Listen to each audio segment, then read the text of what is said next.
En fait, j'aimerais qu'on décortique ensemble le pourquoi. Souvent, on a l'impression que notre vie déroule et que nous n'arrivons pas à réaliser les objectifs que nous nous étions pourtant fixés ou que nous pensions nous être fixés. Et c'est parce que beaucoup d'entre vous confondez objectif et euh, wishful thinking, pensée positive. C'est quoi la différence? La pensée positive, j'aimerais être riche à la fin d'année. Mais être riche, ça veut dire quoi? C'est comment? C'est telle action que vous allez mettre en jeu? Et donc, un objectif se définit par un acronyme SMART, en anglais intelligent. Je désire économiser 20 000 francs d'ici le mois de mars 2025. Il doit être mesurable. Donc, vous voulez économiser 20 000 francs d'ici le mois de mars, essayons de le mesurer régulièrement. Peut-être pour vous, ça veut dire économiser 5 000 francs par semaine jusqu'au mois de mars, ou alors 1 000 francs par jour de lundi à vendredi jusqu'au mois de mars. Ensuite, il doit être atteignable. Bien évidemment, si vous gagnez un salaire de 50 000 francs CFA, vouloir épargner 20 000 francs, c'est assez irréaliste puisque vous avez vos charges à couvrir. Loyer, le transport, la nourriture. Donc, il faut vraiment que ce soit réaliste, atteignable. Sur un salaire de 50 000 francs, se dire que vous allez commencer par épargner 2 000 francs par mois, c'est déjà pas mal. Ensuite, il doit être temporel, défini dans le temps.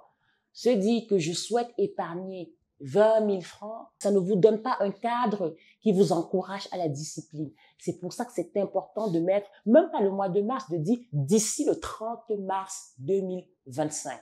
Et là, vous avez votre objectif qui est spécifique, qui est mesurable, qui est atteignable, qui est réalisable et qui s'inscrit dans une temporalité, un objectif SMART. Et en fait, ce que je vous décris là sur votre discipline d'épargne et le pouvoir de l'action, des petites actions, s'applique aussi, même de manière générale, à votre vie professionnelle. Par exemple, si vous gérez un business, si vous êtes salarié, vous devez toujours aspirer à grandir, aspirer à réaliser des objectifs. Je vais vous dire comment on le fait à Ejara. En fin d'année, en général, nous établissons le budget pour l'année d'après. Mais ce budget-là, ce n'est pas un budget annuel. Ensuite, il est découpé par trimestre.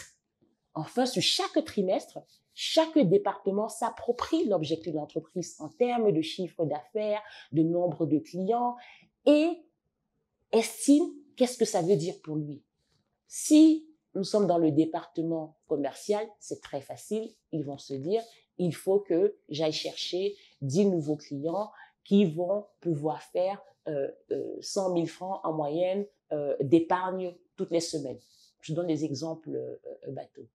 Si nous sommes dans le département de la technologie, ils vont se dire, il faut que nous arrivions à finaliser ces 2 fonctionnalités que les équipes produits m'ont demandé de faire parce que ça va améliorer la rétention des clients sur le portefeuille Ejara. Et donc, je vais finir par vous dire un adage qui est assez célèbre. Échouer à planifier, c'est planifier son échec. Vous êtes des champions, vous êtes des lionnes et des lions. Planifiez votre succès.